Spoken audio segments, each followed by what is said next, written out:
భారతదేశంలో ఒక గ్రామంలో పక్షులు ఆత్మహత్య చేసుకుంటాయని మీకు తెలుసా? ఈ మిస్టరీ కొత్తది కాదు.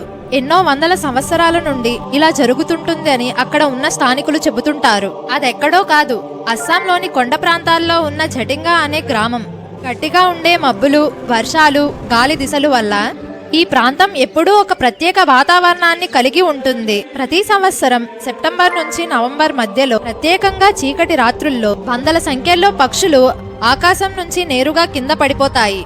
కొన్నిసార్లు ఇళ్ల మీద, కొన్నిసార్లు చెట్లు పైన, మరి కొన్నిసార్లు నిప్పుల్లోకి దూకుతాయి. అది చూసిన అక్కడ ఉన్న ప్రజలు ఇది దెయ్యాల ప్రభావం అని అనుకునేవారు. కానీ కొన్ని సంవత్సరాల తరువాత శాస్త్రవేత్తలు పరిశోధన చేశారు. వాళ్ళు చెప్పింది ఏంటంటే, ఈ ప్రాంతంలో ఉన్న గట్టి మబ్బులు తక్కువ ఎత్తులో ఎగిరే పక్షులను దారి తప్పిస్తాయి.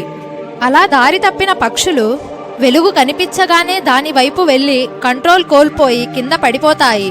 కానీ 1987 అక్టోబర్ 10 ఆ రోజున వర్షం లేదా మబ్బులు ఏమీ లేవు. సరిగా వందల సంఖ్యలో పక్షులు నేలపై పడిపోయాయి. అది చూసిన శాస్త్రవేత్తలు ఆశ్చర్యపోయి పక్షులు నిజంగా ఆత్మహత్య చేసుకుంటున్నాయా అని అనుకున్నారు. ఈ ప్రశ్నకు ఇంకా స్పష్టమైన సమాధానం లేదు. అందుకే జటింగా మిస్టరీ ఇప్పటికీ ప్రపంచాన్ని ఆశ్చర్యపరుస్తుంది. ఇలాంటి మరెన్నో వీడియోల కోసం లైక్ చేసి మన ఛానల్ను సబ్స్క్రైబ్ చేసుకోండి.